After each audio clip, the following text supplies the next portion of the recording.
তো কেমন হইল তারেক রহমানের মন্ত্রিসভা? আমি প্রফেসর ইউনূসের উপদেষ্টা পরিষদ হওয়ার পরে একটা এপিসোড করেছিলাম, কেমন হইল প্রফেসর ইউনূসের উপদেষ্টা পরিষদ।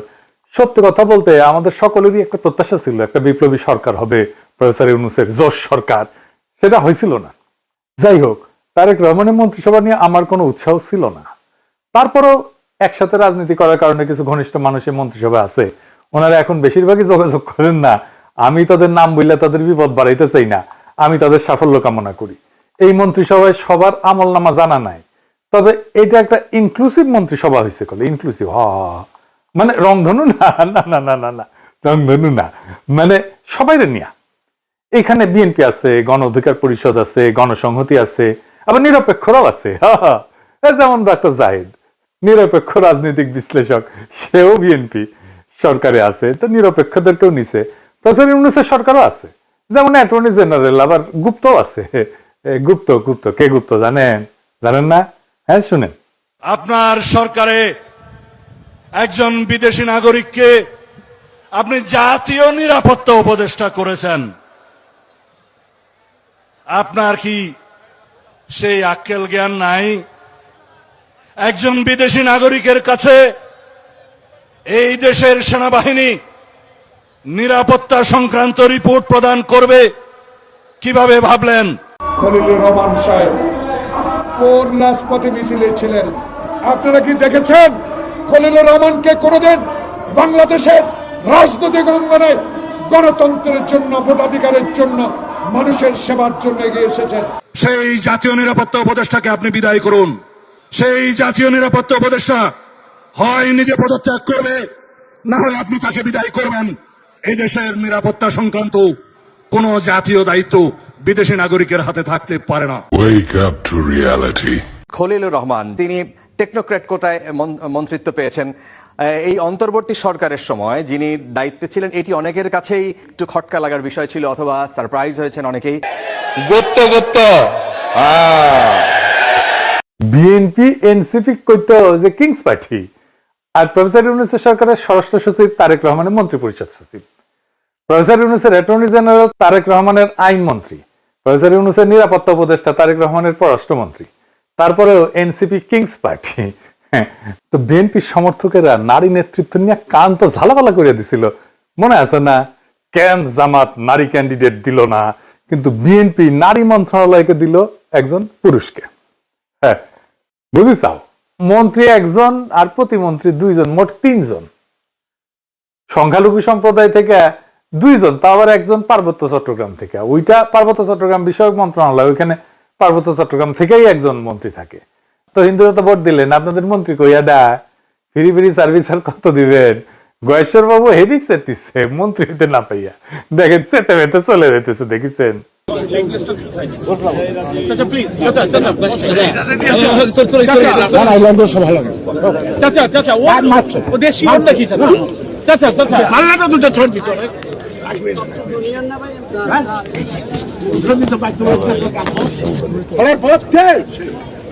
দেখেছেন?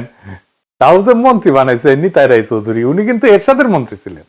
আমরা যখন রাজপথে আন্দোলন করেছি এরশাদের বিরুদ্ধে, তখন উনি এরশাদের শেষ টাইমের মন্ত্রী হইলেন, ক্রিয়ামন্ত্রী বোধহয়, যুব ক্রিয়ামন্ত্রী বোধহয় হয়েছিলেন। ওরে আমার খোদা, 3 মাস পুরা করতে পারলো না, মন্ত্রী এরশাদই পড়ে গেল, তো মন্ত্রিত্ব আর করা হয়নি উনার। আমি ইয়ারুপসি করিচ্ছি আর কি, যে সুপ্পুর কাছে শপথ দিছে, ই আল্লাহ মাফ করে দাও, সুপ্পুর রেকর্ড করা ভালো না, চাইনিজ মালের গ্যারান্টি আছে, সুপ্পুর কাছে শপথ নেওয়ার সরকারের কোনো গ্যারান্টি নাই। হাসিনা 7 মাস টিকেছে, প্রফেসর ইউনূস 1.5 বছর, দেখা যাক তারেক রহমানের সরকার কয়দিন টিকে। আমার একজন কইছে যে প্রফেসর ইউনূসের সরকার ছিল ইন্টারিম, আর তারেক রহমানের সরকার হইতেছে ট্রানজিশনাল। মানে অনেকেই কইতেছে এটা বেশি দিন থাকবে না, মানে কইতেছে এই সরকারের মেয়াদ পূরণ করার আগে কোলাপস করবে, দপ্পাস করে পড়বে দুঃশাসনের জন্য। ক্ষমতা আসার আগে যে জুলুম শুরু করছে, সেটা কথা আর কি বলবো। তারেক রহমান ইচ্ছা করে কোনো বার্তা দিতেছেন না, কর্মী পর্যায়ে শয়ে শয়ে বাড়িতে আগুন দেওয়া হইতেছে, মারধর করা হইতেছে, লুটপাট করা হইতেছে, দোকান বসত বাড়ি ভাঙচুর করা হইতেছে, খুন করা হইতেছে, এমনকি ধর্ষণ করা হইতেছে। সেটা আবার চাপাও দিতেছে তারেক রহমানের চাকর বাকর যে সাংবাদিক গুলো আছে, সেগুলো কোনো স্যাদ ব্যাদ নাই তারেক রহমানের। উনি সম্প্রীতি দেখাইতে যাইতেছেন, বিরোধী দলের নেতাদের বাসায়, নাহিদের বাসায় যাইতেছেন, শফিক সাহেবের বাসায় যাইতেছেন, কিন্তু কর্মীরা যে জুলুম করতেছে অন্য দলের উপরে সেটার ব্যাপারে কোনো ভ্রুক্ষেপ নেই। জামাত এনসিপির ভাইরা আপনাদের বলি, জুলুম কলে চলবে আপনাদের উপরে। এটাই উনার প্ল্যানের অংশ। জুলাইয়ের সাথে যুদ্ধ উনার প্ল্যানের অংশ। আপনি বিএনপি আলাদার আলাপগুলো দেখেন। আমার আর ইলিয়াসের সোশ্যাল মিডিয়া ইউটিউব বন্ধ করে দিবে, হাদির কবর উড়াই দিবে, আমাদের ধরে নিয়ে গিয়ে বিচার করবে। যে সবচেয়ে ভদ্রভাবে কথা বলতেছে বিএনপি, সেও বলতেছে অনেক হয়েছে, এবার থামেন, দেশটারে শান্তি দেন, চুপ থাকেন। চুপ করানো হইতেছে সবচেয়ে ভদ্র অ্যাপ্রোচ তাদের। মানে একটা সরকার, একটা রাজনৈতিক দল, তার কোনো বিরোধিতা থাকবে না। আমরা কোনো কথা বলবো না, যেহেতু আমরা সরকার বিরোধী, তাই আমাদের কথা বলার কোনো অধিকার নেই, আমাদের চুপ থাকতে হবে, কারণ দেশে এখন শান্তি দরকার। এটা তারা সহ্য করবে না। শেরপুরে মাওলানা রেজাউল করিমকে খুন করছিল না বিএনপি, আজকে বিএনপির নেতা কর্মীরা ওই ঘটনায় জামাতের 122 জন সহ অজ্ঞাতনামা 300 থেকে 40 জনের নামে মামলা করেছে। চিন্তা করেন কি তামাশা। মানে আপনার সহকর্মীরে মারবে, আপনার সহযোদ্ধারে মারবে এবং আপনার নামে মামলা দিবে। দেখেন একজন লিখতেছে বিএনপির সমালোচনা করার জন্য পাড়ার বিএনপি নেতা ডেকে নিয়ে কইতেছে গুলি করে দিবে, গুলি করে দিবে। আওয়ামী লীগ কোনোদিন এই কাজ করে নাই, দেখেছেন? তারেক রহমানের নিয়ে কোনো কথা বলা যাবে না। পুলিশ আবার আগের অবস্থা ফিরে আসিছে, দেখেন অ্যারেস্ট করবি, দেখেন পুলিশের রোয়াব। আপনি কি করেন? আপনি শুনেন, দেখি ভাই কি করেন আপনি?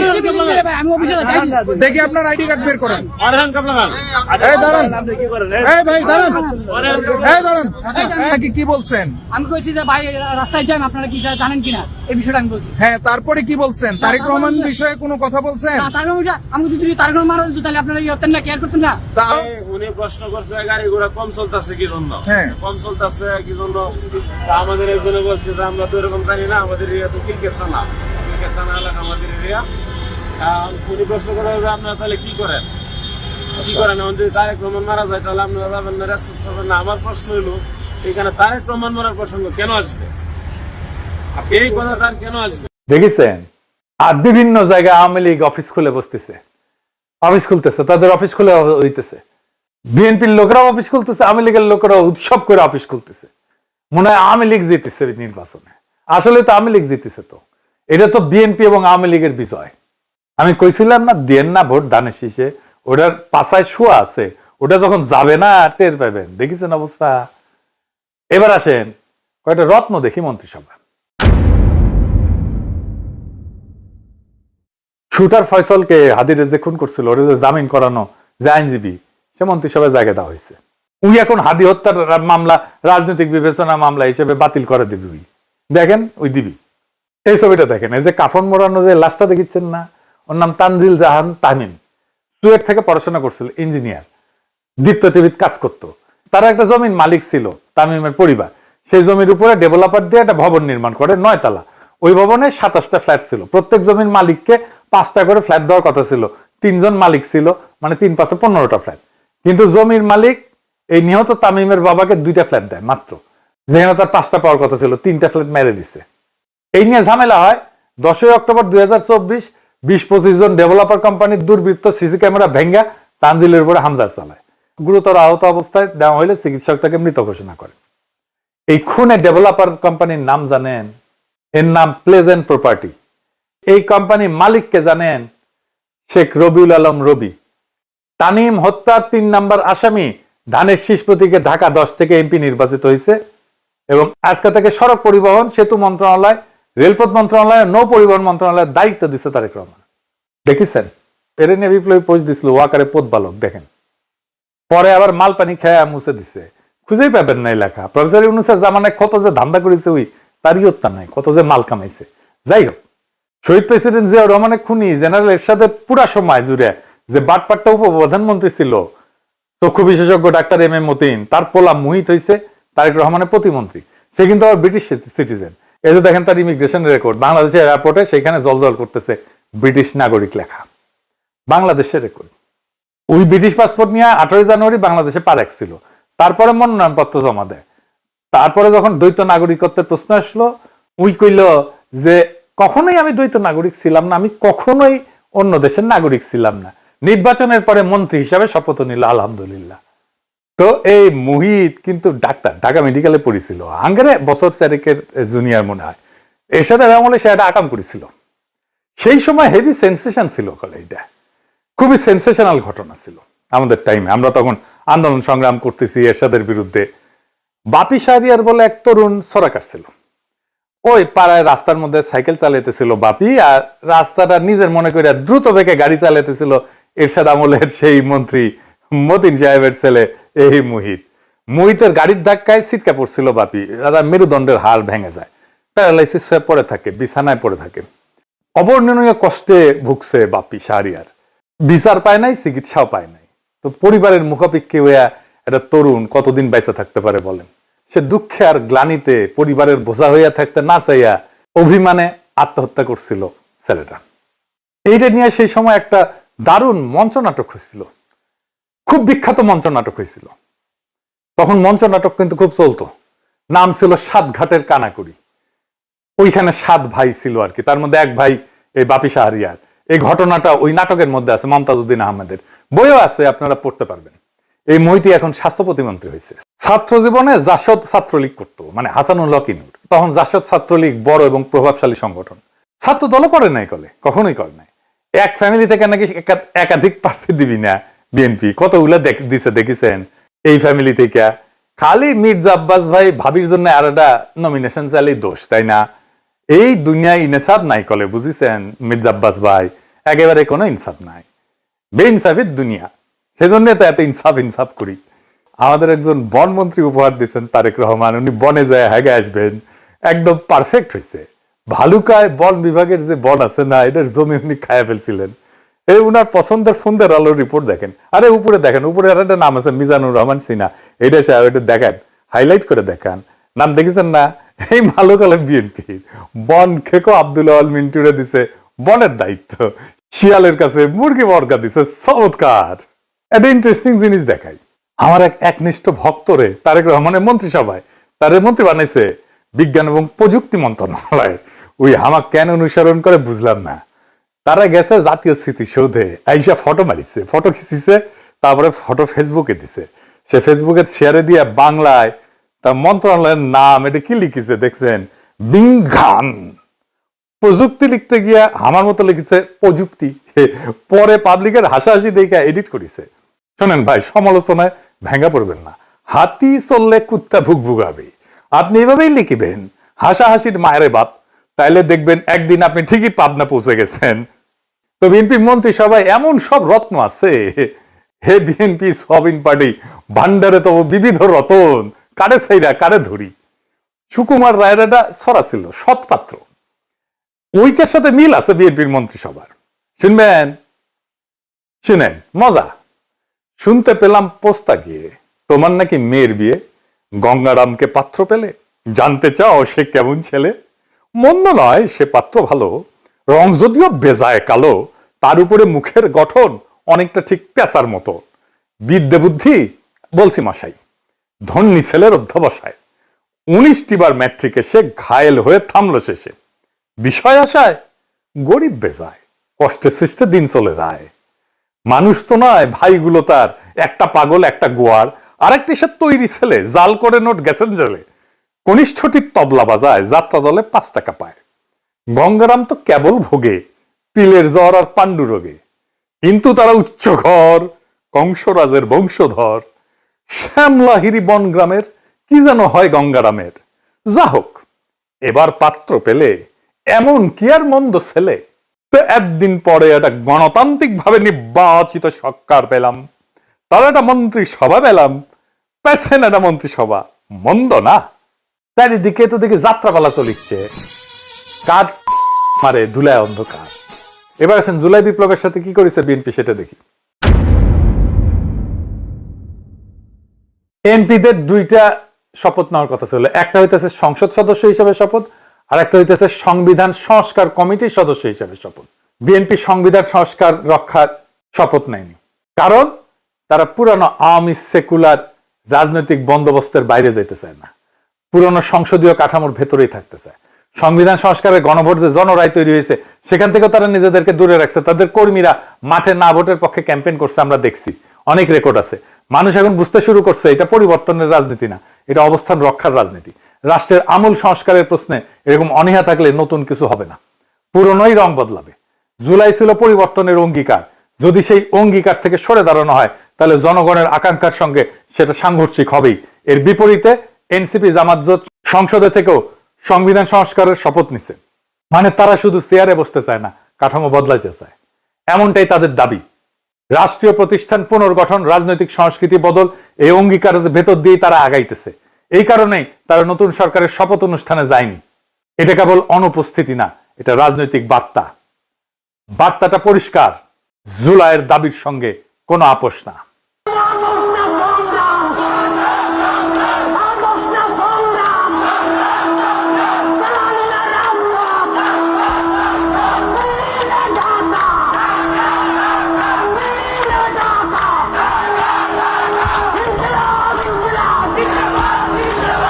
পুরনো বন্দোবস্তের সঙ্গে কোনো আপোষ না। সংস্কার ছাড়া কোনো স্থিতিশীলতা আসবে না। এখন সিদ্ধান্ত জনগণের। ফাইনালি দেখেন, আমি কয়েকদিন আগে কইছিলাম না তারেক রহমান ক্ষমতা এসে মুজিবের মতো বলবে ফেরাউনের দল সব শেষ করে দিয়ে গেছে। এইটা স্যার আমার আগের ভিডিওর ওই অংশটা আরেকবার একটু দেখান না। বিএনপি ফ্যামিলি কার্ড নিয়ে কিছুই করতে পারবে না। এটা বাস্তবায়নের টাকা বিএনপি জোগাড় করতে পারবে না। আর জোগাড় করতে পারলে বাংলাদেশে মুদ্রাস্ফীতি হবে ব্যাপক হারে।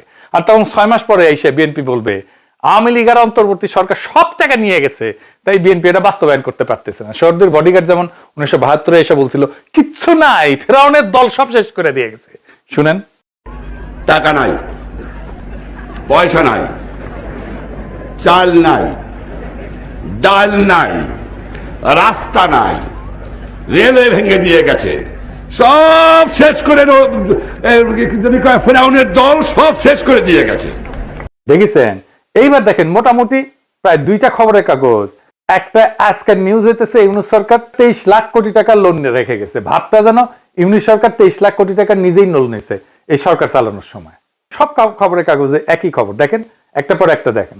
এডিটর সাহেব দেখেন, দেখেছেন, বুঝেছেন কেন এটা করেছে? কারণ ইউনূস সরকার উল্টাপাল্টা খরচ করে নাই। বিজনেস স্ট্যান্ডার্ডের গ্রাফটা দেখান এডিটর সাহেব। হেডলাইনটাও করেছে বদনিয়তে, কিন্তু গ্রাফটা এরা ঠিকঠাক দিচ্ছে। প্রত্যেক বছর লোনের অ্যামাউন্টটা দেখান এডিটর সাহেব। ইউনিসেফ সরকার আগের বছর থেকে 25% লোন কম নিয়ে সরকার চালাইছে। জি, এটা 25% কম লোন নিয়ে দেশ চালাইছে। এই টাকা দিয়া তারা আবার হাসিনার আমলে পাওনা ক্লিয়ার করছে তার এই টাকার মধ্যেই, এবং রিজার্ভ ডাবল করছে। সরকার যাওয়ার আগে অবস্থা যত খারাপ দেখানো যায়, ভবিষ্যতে বিএনপির খারাপ পারফরমেন্স করলে বলতে পারবে ফেরাউনের দল সব শেষ করে দিয়ে গেছে। এই জন্য যত না খারাপ দেখাইতে হবে তার চেয়ে বেশি খারাপ। তারেক রহমানের 5টা মিডিয়া এই কাজ করিচ্ছে। প্রফেসর ইউনূস লোন নিছে কত? মাত্র 1.5 লাখ কোটি টাকা। 1.5 লাখ কোটি প্রফেসর ইউনূস সরকারের ঋণ। বাকিগুলো তো শেখ হাসিনার নেওয়া ঋণ।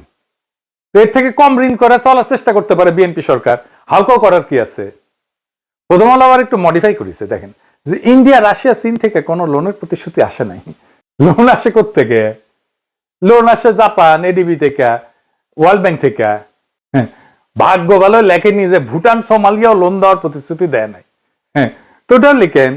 বিএনপির আইটি বিশেষজ্ঞ আবার শেয়ার দিছে ওইটা উৎসাহ নিয়ে। এই আইটি বিশেষজ্ঞ আবার টকশো করে সেইগুলারে নিয়ে যারা হাদির কবর উড়াই দিতে চায়। এইবার একটা জিনিস দেখায় ফাইনালি, ইলেকশন ইঞ্জিনিয়ারিং নিয়ে। ইলেকশন ইঞ্জিনিয়ারিং নিয়ে আমার আগের এপিসোডে হাদির একটা বক্তব্য শুনেছিলেন না? আজকে আবার শোনেন, শোনেন, এইটা সব আবার শোনেন। এবার যেহেতু আমলারা সিল মারতে পারবেন না, আপনারা দেখেন এই মানে আমার হয় কি, আমরা যখন সিডাপের মতো একটা ভারী ভেন্যুতে কথা বলি তখন এত থিসিস, অ্যান্টিথিসিস, সিনথিসিস এরকম বলি যেগুলো জনগণ কানেক্ট করতে পারে কম। হিসেবটা খুব সোজা হলো যে এই প্রত্যেকটা কেন্দ্রে, একটা কেন্দ্রে মিনিমাম 10টা বুথ থাকে।